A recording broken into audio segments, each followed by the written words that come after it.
Greetings, everyone. You have joined the event being hosted by the Silicon Valley chapter of the IEEE Computer Society.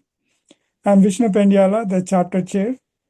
As the largest chapter in the Silicon Valley section of IEEE, we are proud of our over 3,500 subscribers on our mailing list. We have a robust Twitter following of more than 12,000. We hold a unique position due to our strategic location and wealth of expertise available to us. Today we have uh, a well-known speaker. He will be talking on cyber risk as a business imperative, translating threats to strategic action. So, Kane, please take it away. Fantastic. Thank you. I trust everybody can hear me, and I will occasionally call audible. So if you're on the Zoom meeting and I ask for like a thumbs up or something, I hope you all know where the thumbs up button is. Other than that, if you're on Facebook, you are doing way more on Facebook today than I think I have in, oh dear me, decades. Yeah. So just a little bit about me as we get started. First thing to know about me, I dropped out of college. I was in the theater program first year, and I thought at age 18 that I would never be presenting in front of audiences. I'd never be on stage. Now, thankfully, that's how I got into cybersecurity. But whatever you do, don't give up on your dreams. And when I used to come to events like this, I would try to take all the notes. It's a big part of being self-taught, actually. And so this is back in the day when we used to do things in person. We still do. I'd sit in the front row and I try and write everything down.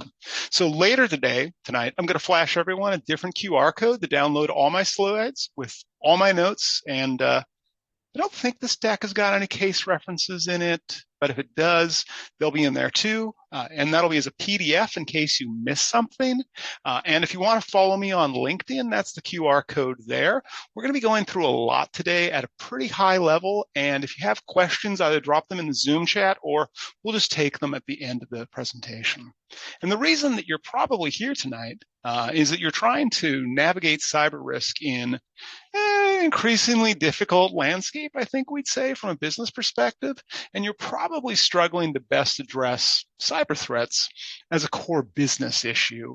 And to be effective, we really need to be able to communicate the business impacts, both positive and negative, of cybersecurity inside of our organizations, while at the same time, we have to avoid financial losses from cyber incidents.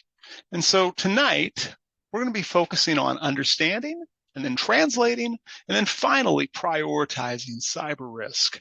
So a little bit more about me. I'm a second generation CISO. My prior CISO job was in aerospace and defense. And I think we're in the third generation CISOs now. But CISOs who came of age in my era, we were frustrated about the lack of alignment with the board and with the business because we couldn't secure funding for technically necessary projects. The technology was necessary, as we thought.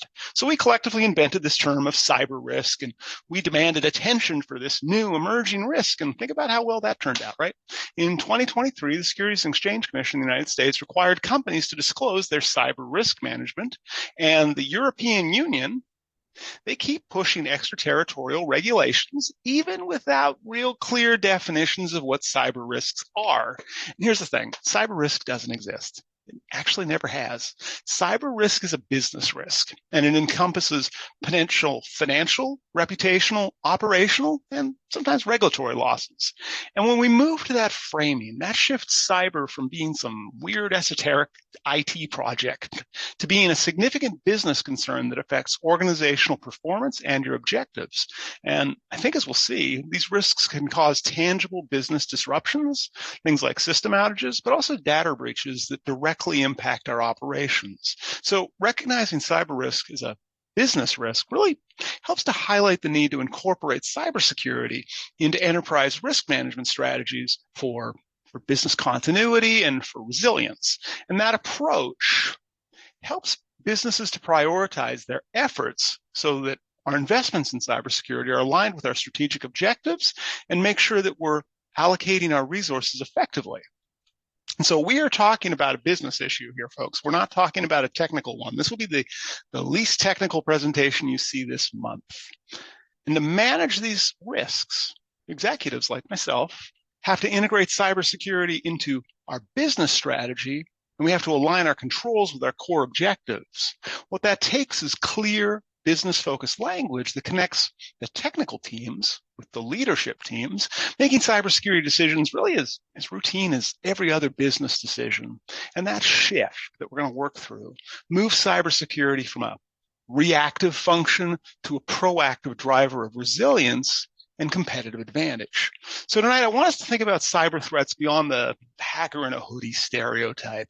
These threats are really just business challenges that disrupt our operations. They can erode customer trust, and they can create financial risk through fraud and fines and recovery costs. Now, I personally think reputational damage is overstated. We still have our Capital One credit cards, and we still all shop at Target. I think the financial and the regulatory and the operational impacts, those are real and those are quantifiable. And board members are starting to view these risks through a business lens, and they're looking at industry data and metrics to make decisions. Because whether these come from organized criminal groups or whether they come from adversarial nations, these threats are really just business challenges that are a part of our modern world. So by aligning cyber risk with business objectives, organizations can make more informed decisions that protect resilience and stability. And that approach really makes sure that our cybersecurity investments are targeted and effective, making sure that we're enhancing business performance and actually safeguarding our stakeholders' interests. And I think that the outcomes of cyber incidents are pretty quantifiable. Cyber incidents can carry some significant financial losses and consequences. There's direct costs, and those can include things like forensic investigations, legal fees, and regulatory fines. But there's also indirect costs like lost revenue or higher insurance premiums, and those can be even more demanding over time.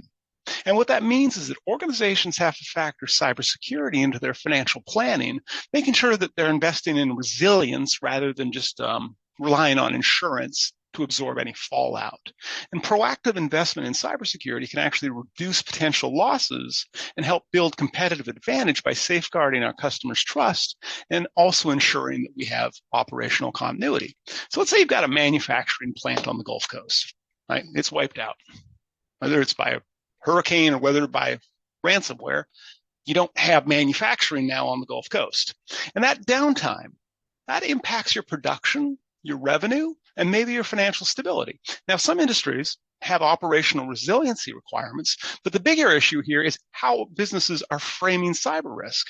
Cyber risk isn't just some special magical category of risk that needs unique laws and regulations. It's part of business continuity planning. And executives need to focus on business impact, not technical metrics, because the goal isn't just to react to incidents anymore, but to make sure that a business can keep running through disruptions. And that means that risks need to be fully integrated into continuity planning so companies can recover faster and meet the expectations that our shareholders have, our customers have, and also our suppliers have. And a risk-based approach really aligns cybersecurity with business objectives instead of existing in isolation.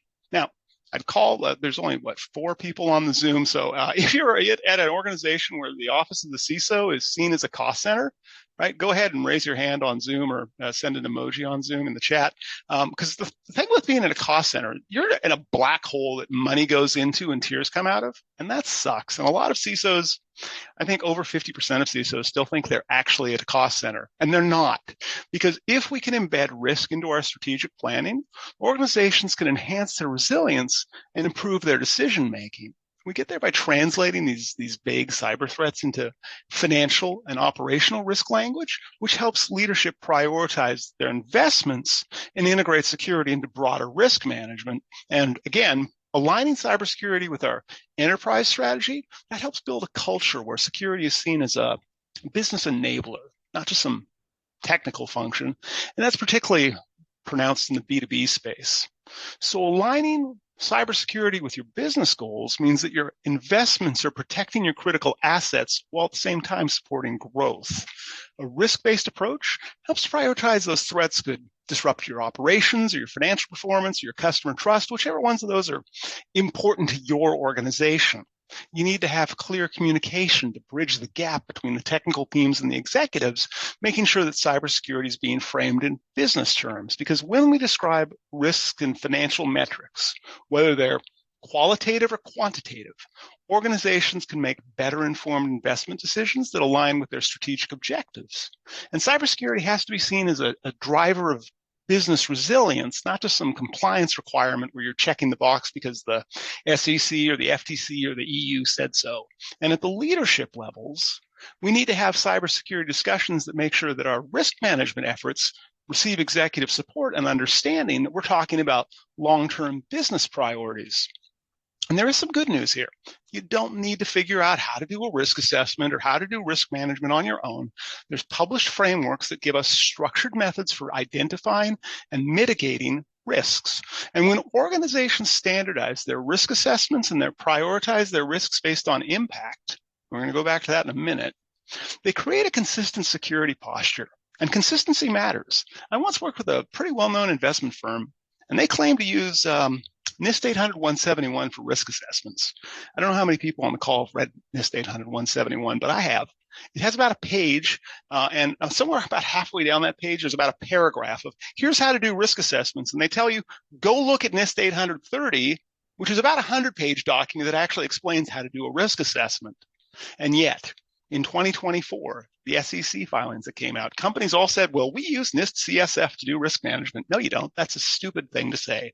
NIST CSF isn't a risk management framework. It lists controls that you'd pick to handle your risks. Please pick a proper risk management framework. I prefer NIST and ISO, though there's certainly some other ones. But what you don't want is if you go under legal discovery, and it turns out that Jerry, who works in the basement, is the guy who told you how to do your risk assessments, you're going to have a very painful conversation with adversarial counsel, and that also has regulatory impacts as well. Consistency here really matters, and you don't need to reinvent the wheel. There's also a whole bunch of work out there about what happens when we don't adequately treat risks. The one I go back to still is the 2017 WannaCry ransomware attack, because that was the first time people couldn't buy toilet paper in stores. Wild, right? I mean, you think in 2020, 21, that was when we couldn't buy toilet paper? No. WannaCry disrupted shipping worldwide. It cost billions of dollars, and it made it hard to buy common things. Another one, like you think about there's a major U.S. retailer, they had a breach. A whole bunch of executives quit as a result because they couldn't handle the impact of their security failure. There's a tech company, won't say who, that had over 100 million encrypted credentials stolen, which exposed sensitive intellectual property. There's a cybersecurity vendor that was breached. Their CFO and their CISO both faced civil liabilities. Now, thankfully, those were dismissed. But at the same time, it allowed an adversarial nation to steal sensitive governmental information and trade secrets. This isn't some abstract thing. This is just modern statecraft and modern crime. So I hope we've started to agree cyber risk is a fiction. It's just business risk. And we talked about some basics for managing those risks. Translating those technical threats into financial and operational and regulatory impacts, that allows our leadership to make informed decisions. But you need to tailor your messaging for different audiences in order to have an open dialogue. So when we're talking with other senior executives, or maybe you're talking to the board, or maybe you're just talking to a VP and maybe you're a senior analyst or something. Effective reporting means taking those cyber risks and putting them into business language so that executives and boards can make informed decisions. And your reports, they should highlight the financial and operational impacts using real-world scenarios and quantifiable metrics. They don't want jargon. We want to focus on how cybersecurity investments align with our business objectives, how we make sure that our risk management supports growth and resilience, because strong reporting builds confidence in cybersecurity strategies, and it reinforces the role of risk management as a business enabler rather than just some esoteric or mandatory IT function. And that awareness isn't just for executives. It has to be part of your daily operations. You may have heard things about how every employee needs like risk training, right? That doesn't mean overwhelming them with technical details. It means giving them the right context. I once worked with a global construction firm. They were so big they couldn't build anything more, so they just started buying their competitors. And I'll tell you, in construction, there's not a lot of regulation, and there's certainly not a law that says cybersecurity is a thing. And the funny thing is, I tried to talk to them about risks or about cybersecurity. It meant nothing. Like I could have just been talking to a wall. But safety, when I talked to them about safety, that was everything. Every team, from people out in job sites in the middle of nowhere to their corporate headquarters, had a daily safety meeting. So instead of pushing cybersecurity training, we called it safety. That worked with their existing culture of accountability.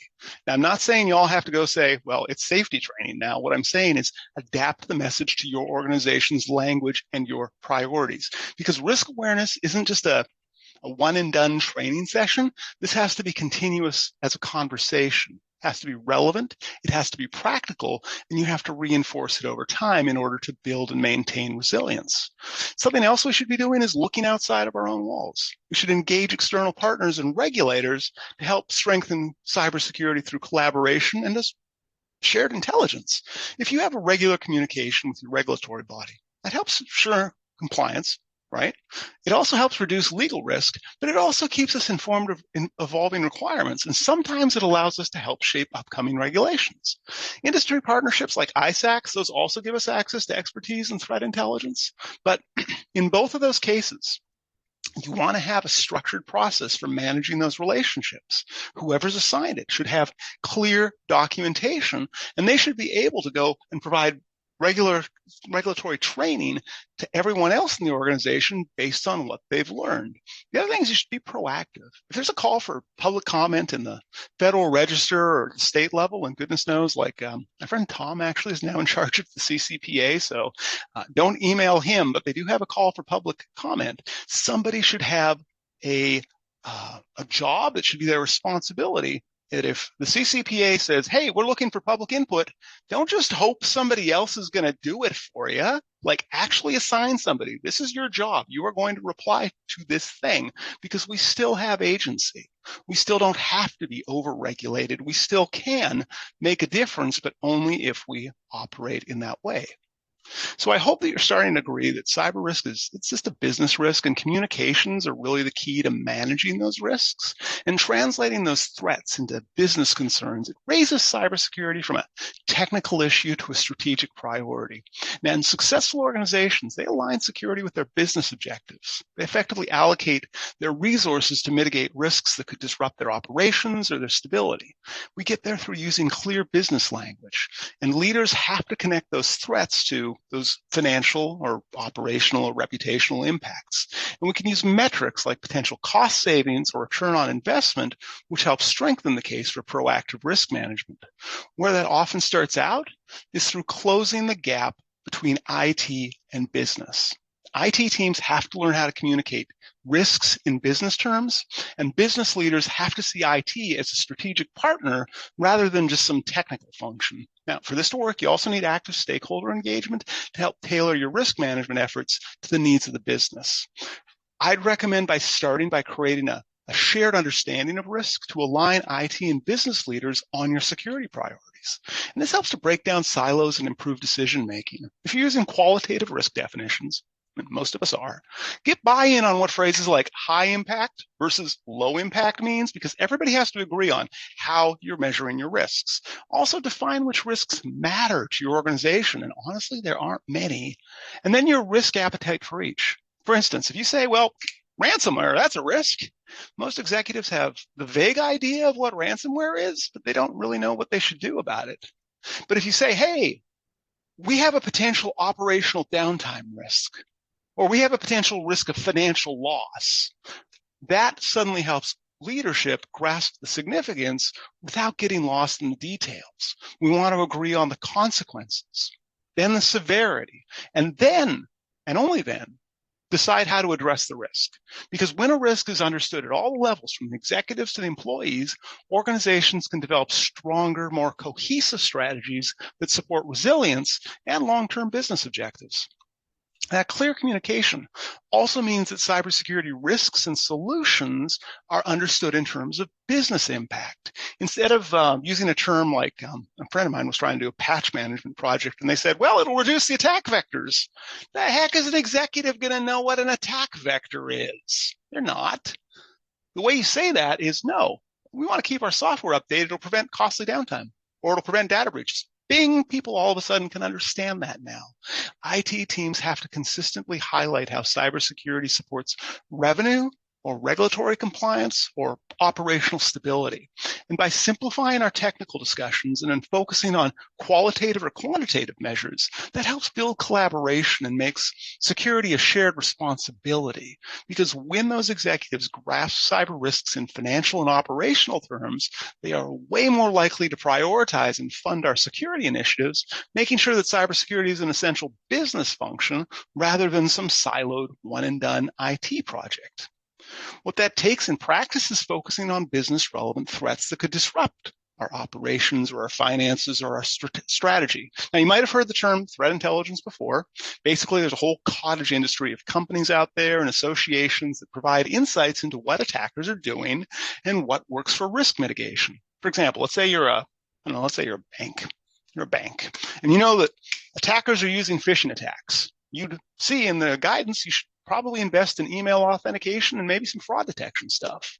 But you need to have a structured approach to this threat identification to minimize your disruptions and to allocate your resources, making sure that cybersecurity is supporting resilience and competitiveness in this complex risk landscape.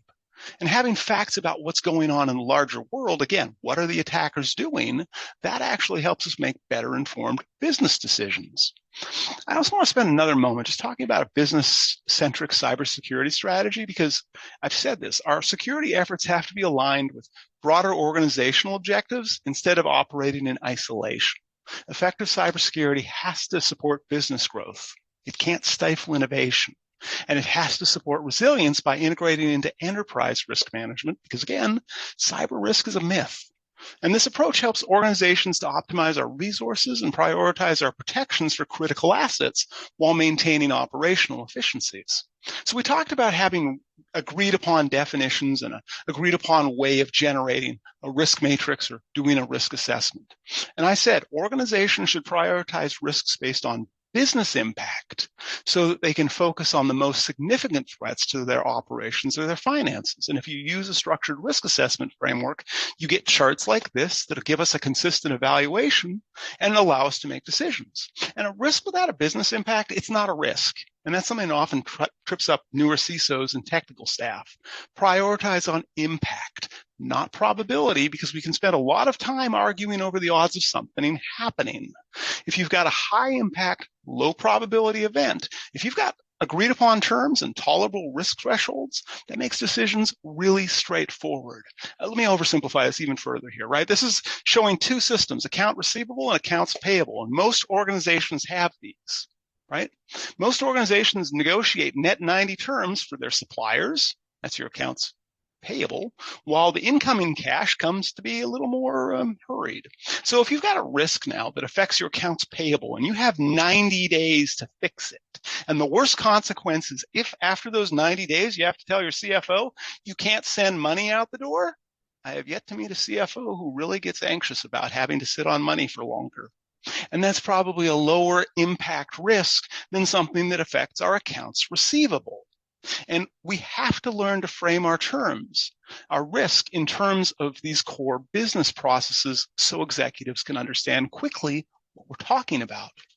Once we've identified the biggest business impacts, we have to figure out how much risk reduction makes sense, because not all risks need to be eliminated. Most just need to be managed within acceptable tolerances. So if you take a targeted approach and focus on the most pressing risks, we ensure our resources aren't wasted. And it says there on the screen, controls. I don't just mean technology. Controls are people and processes too. Too often businesses just straight away go buy some tool instead of looking at operational changes that could address a risk more effectively. Understanding our core business functions, that helps security teams put efforts where they're going to have the most impact. That also means we have to learn to work with business leaders to make sure that security supports our operational goals, not just our compliance checkboxes. And most organizations, I'm sorry to say this, they understand their core business processes better than they understand security.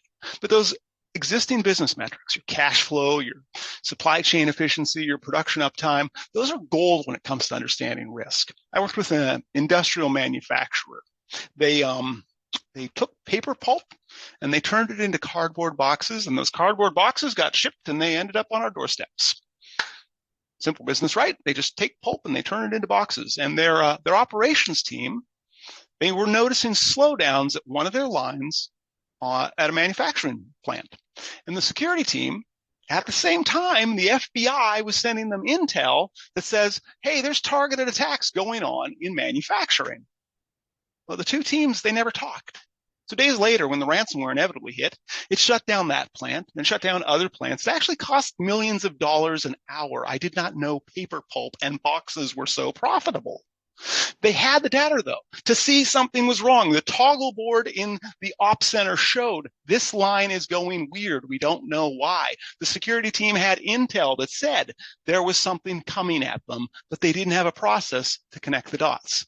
Businesses already track key performance indicators. If you're in a security team, you have to figure out how do you tap into those data to anticipate and prevent disruptions, because risk management can't just be about reacting. It's about using the intelligence we already have to build our resilience. And the inverse is true. I just said business data can help inform risk prioritization and resource allocation. Well, it turns out the data that we get from cybersecurity and risk management helps make better business decisions that are aligned with the needs of the organization. Now, that can be as simple as planning for a new product feature, all the way through international expansion or mergers and acquisitions. And once we start treating cyber risks as just standard business risks with business impacts, we can measure those risks, but we can also measure organizational effectiveness of managing those risks. Risk data can be used to assess the cybersecurity landscape of, let's say, potential international markets. We can identify regions with higher cyber threats, and that'll inform our decisions on where to expand. And that includes the regulatory risks associated with those markets, which is basically a cost of entry into a market. But here's the thing. If a given vertical has a higher rate of cyber attacks or a higher amount of regulatory or legal hurdles, or goodness help you both, it makes sense to plan on that before expanding, wouldn't it? Rather than learning it after the fact. And what that means is when we're making decisions now, business decisions, cyber risk has to be just treated like all the other business risks we have to support balanced, informed decision-making. Senior leaders need to assess how these threats could impact our financial stability or our continuity or affect our long-term strategic goals. And as we're going to talk about in a moment, when we make cyber risk part of enterprise risk management, that helps to align our security investments with our priorities as well as our regulatory and legal requirements. And a structured approach to risk assessment, it allows organizations to optimize their defenses, to adapt to new threats, and to also make sure that we're allocating our resources efficiently. So we also need to be able to know that we're getting value out of this, especially today when everybody's worried about, like, what's the economy doing? Quantifying the business value of cybersecurity is essential for justifying your investments and demonstrating a positive impact. Organizations should measure their risk reduction by assessing how cybersecurity efforts are preventing financial losses or operational disruptions or reputational damage. Calculating return on investment, it allows companies to compare their cybersecurity spending with the potential cost savings from avoiding incidents, or if you're entering a new market, how many new dollars are associated with that new market, and what's the cost associated with that? A good friend of mine, CISO at a small little company, had a question come in from another executive, said, hey, why are we spending $2 million on our FedRAMP program? That seems like a lot of money. Spending $2 million on the controls for this thing. Why are we doing that? Should we just cancel it? What's that? They didn't know. They didn't mean anything bad by it. So she went back. She had her staff go and figure out, like, okay, how much money do we get out of the FedRAMP market? That's about $1 billion with a B on it. She went back and said, cool. So here's the thing. We're getting a 500% ROI. Do you want to kill that now? Never had another conversation about FedRAMP again. Just instantly, people got it. They said, wow, that's better ROI than we're getting off of any other line of business. This is cheap. We have to be prepared to have these conversations with executives in their terms. And prioritizing our cybersecurity efforts, that means that we're putting our resources towards the most significant risks. We're maximizing our impact on reducing enterprise risk and aligning with our business objectives. It strengthens risk management and our long-term strategic goals. As I said earlier, we need to do regular risk assessments because threats change, businesses change, and honestly, like, the regulatory landscape keeps changing too. So as I hope you're learning, cyber investments, we have to focus on areas that have got the greatest impact on risk reduction and business continuity. And prioritizing investments in the most vulnerable or high-risk areas, that strengthens our resilience and it helps safeguard our operations. And evaluating return on investment makes sure that our resources are used efficiently to mitigate risks, as well as maintaining compliance, as well as sustaining a competitive edge. Unfortunately, this is one of those areas where IT consistently struggles to communicate with the business. We want to talk about vulnerabilities or threats with names like APT or CVE, and I'd ask you to please stop. I mentioned we prioritize risks to an organization, often to key business processes or key systems like accounts receivable. Those are risks. A vulnerability or threat, it affects a risk. Now, here's an example. I'm looking at my front door right now. I have a smart lock on my front door. Why? Well, first of all, it's cool. And second of all, I have to have, like, my pet sitter has a code so that she can get in and make sure my cat's fed and goes on a walk when I'm out at a conference. That lock mitigates the risk of a burglary while I'm out of town. And I have an alarm system too. So let's say I hear somebody's figured out how to jam Wi-Fi signals that my lock and my alarm use. The Wi-Fi jamming is not a risk. It's a way to exploit a vulnerability in the security system. It theoretically increases the burglary risk by making it easier for criminals. But what do we want to do in cybersecurity? We want to talk about the jamming technique as though it's a risk. It's not a risk. It's a technique. If you get a vulnerability assessment, whether it's from the FBI or whether it's from a security tester, ask why you care.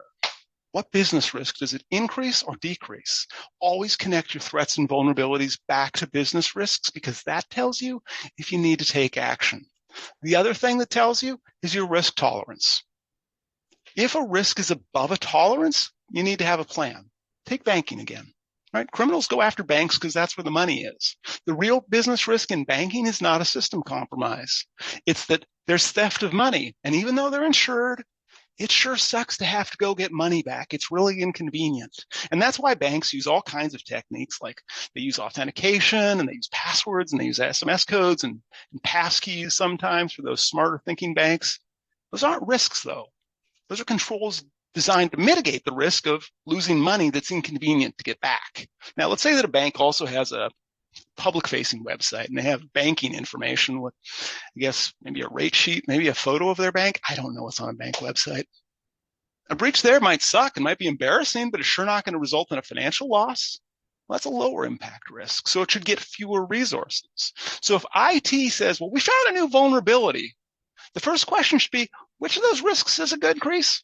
Is it the one where it like we lose money and it sucks to get back? Because if it's that one, you want to fix it. If it's something else, we want to prioritize accordingly based on our risk tolerance, because we can't patch everything.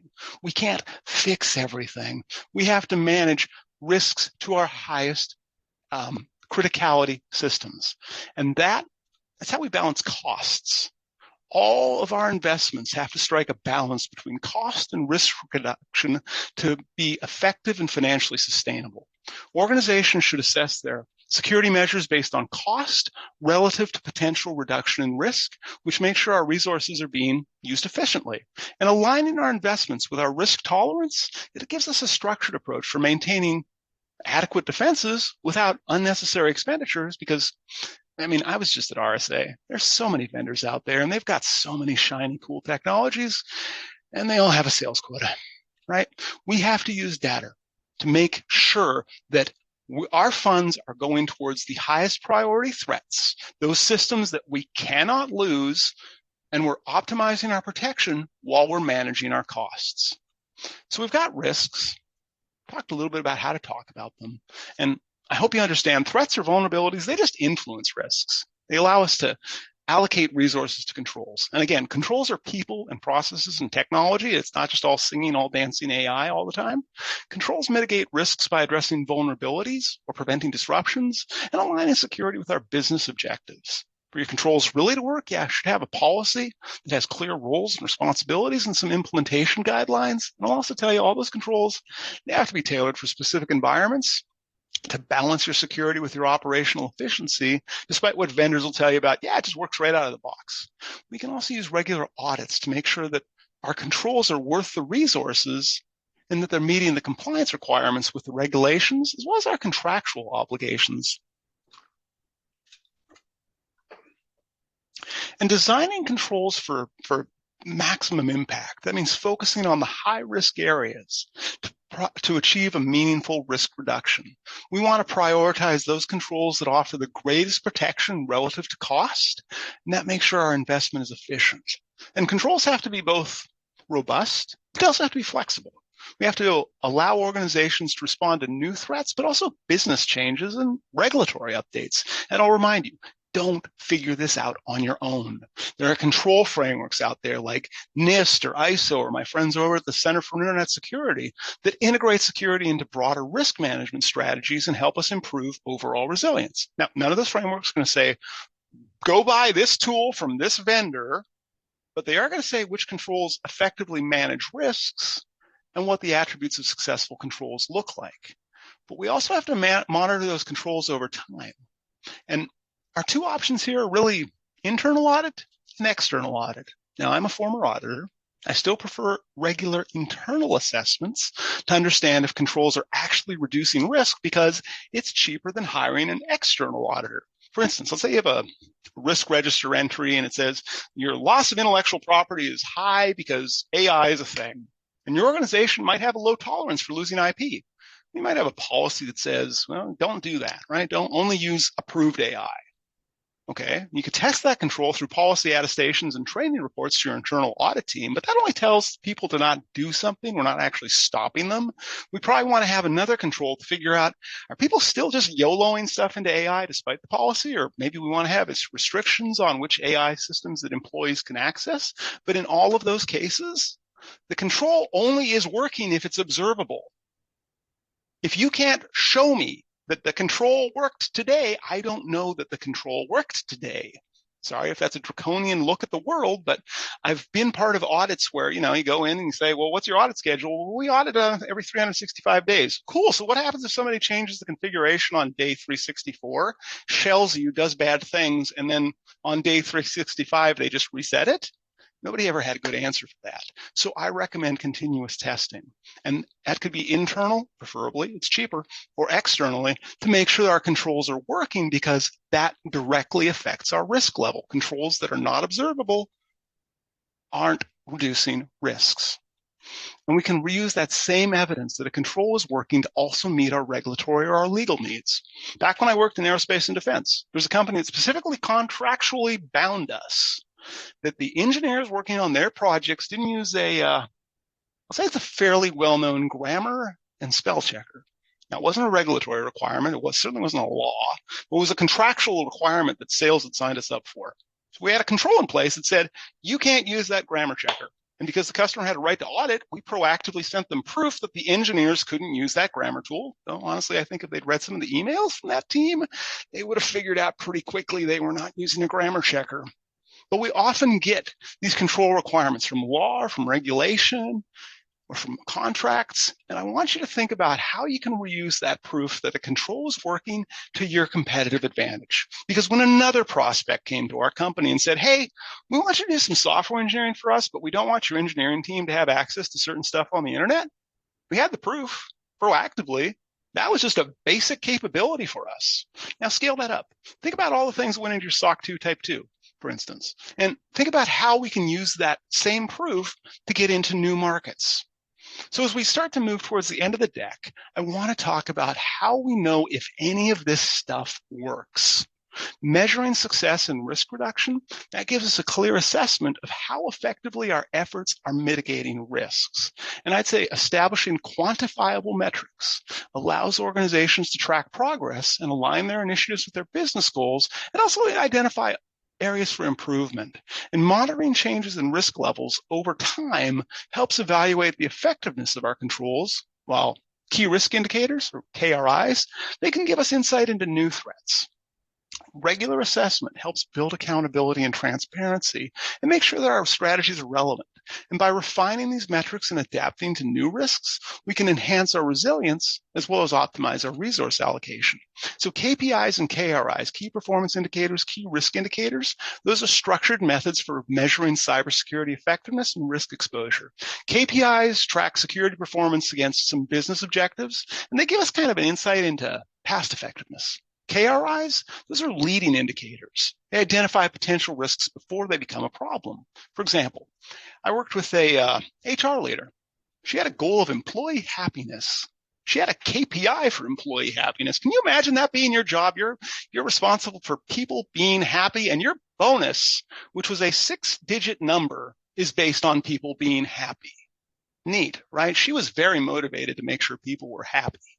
Well, published research shows that when people are getting ready to quit, they take copies of all their data, or what they think is their data, about 6 to 8 weeks before they leave. And my thinking here is, well, odds are unhappy people, they're more likely to leave. So a key risk indicator we can use then is a control that detects how frequently are people uploading their corporate data to the public cloud or emailing it to themselves, or other methods. That gives us insight in advance, and it certainly helps inform that other business leader and say, hey, if I got a solution for you, you can tell 6 to 8 weeks how your bonus is going to turn out. If we can build a well-balanced set of these indicators, it allows our risk management strategies to be proactive instead of reactive. But we have to continuously refine those metrics to align both with new threats, but also with the priorities of the business and those business leaders. And we know it's working when we benchmark against our business objectives. If a control reduces risk, job done, that's success. Regular audits and risk assessments, if you're using those as part of a normal process, that gives us a structured approach to continuous improvement. We also have to make sure we're managing the right risks. A good friend of mine had a firewall renewal coming up. It was intended to prevent office employees from accessing unapproved AI to reduce data exfiltration risks. But they closed most of their offices and they shifted to remote work, so the control didn't make sense. It was designed to mitigate office workers, the risk of them YOLOing stuff up to the cloud, not remote workers. We solved that by saying, cool, this control no longer makes any sense. Cancel the firewall renewal, frustrated his vendor in all candor, but he redirected the funds towards remote workforce controls. So now when he goes to a board meeting, he's known as the guy that saved the company $5 million a quarter, which has given him quite a lot of clout in board level conversations.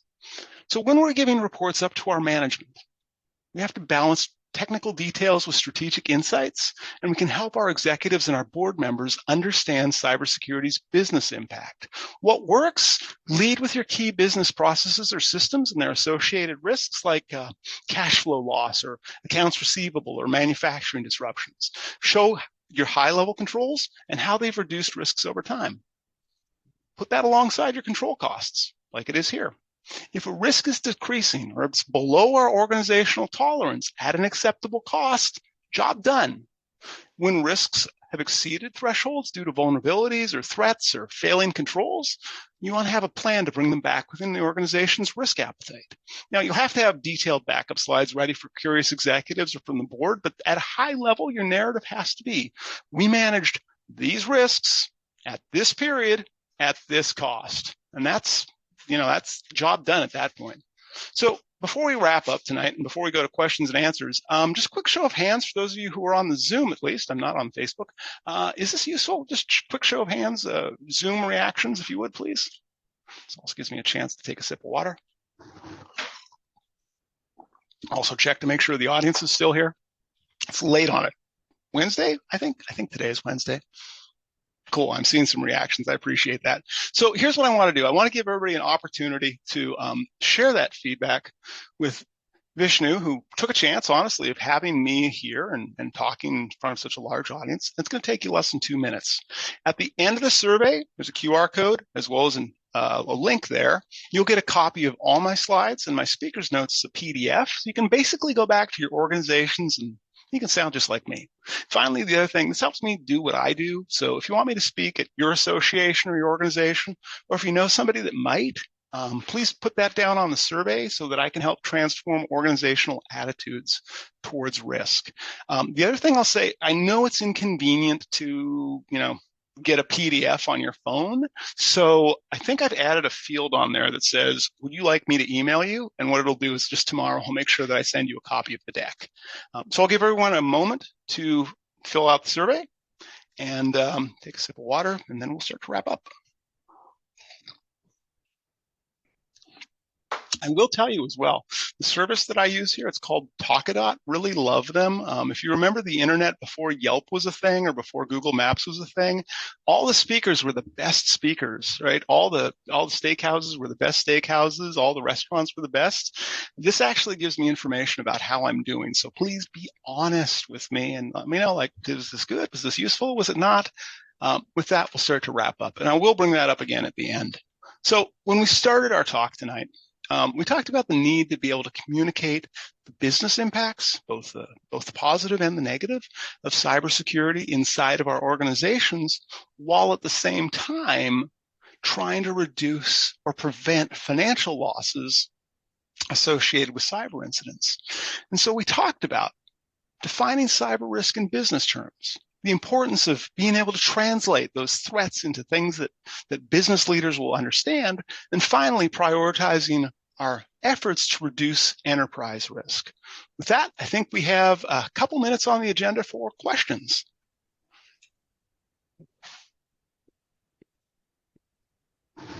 So folks on the Zoom, if you have any question, please feel free to unmute yourself and ask Or just type questions. them in too. People can be shy, that's cool. If you're Yeah, watching this on Facebook, I have no idea. Like maybe drop it on, like, I'll have to look to you to know how that works. yeah, Facebook, there are no questions, I believe, but there are some likes, but I don't see any questions as such. Yeah, there are no questions. Okay. Well, I've got a minute if anybody's got a question. Otherwise, we can wrap up and we can get on to their evenings. I'm not sure how now y'all are down in the California, so for me, it's like 70 degrees outside, which is beautiful. That's like summer weather because I'm in Washington State, up near Vancouver, Canada, in Bellingham. So to me, the weather is tropical. I imagine that's like a cool fall day for you, right? Like 70 degrees. Yeah, yeah, it's somewhat similar here. Oh, that's not too It's bad a then. very beautiful day today. Yes, absolutely. Well, if there's no questions, I want to thank everybody. Please do fill those surveys in. I adjust my decks as a result. I really appreciate everyone's time, and thank you so much. Yeah, sure. Thanks for the insights. And I just wanted to present a small token of our appreciation to you online as well. Or rather, where is it? So this is a small token of our appreciation. If it was in person, then we would have probably done it a little differently. But since this is online, so there's a small certificate for you. Thank you. Fantastic. Thank you. I appreciate that. If you can PDF that and send it to me, I'll send you a copy of my deck in exchange. Yeah, sure, I'll do that. Love it. Okay. Well, with that, friends, thank you again. Really appreciate the time tonight, and enjoy the rest of your evenings. Yeah. Thanks, everyone. Please keep in touch. Thank you. Thank you so much. Yeah.